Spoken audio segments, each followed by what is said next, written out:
You're hitting squats to build your legs, but your lower back takes all the damage. That's a problem, and I'm about to fix it. Set the bar across your upper traps, not your neck. Rest it on muscle, not bone. High bar focuses on quads, low bar shifts to glutes. Choose a grip that feels natural.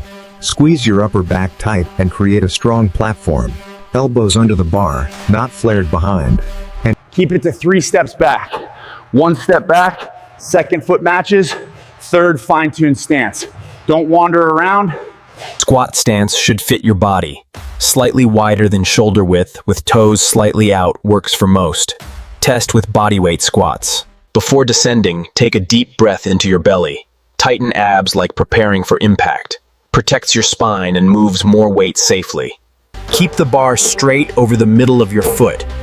Stay balanced, controlled, and consistent. aim to squat at least to parallel. Let knees move naturally but track with toes. Half reps won't build strong legs. No more skipping leg day or blaming genetics.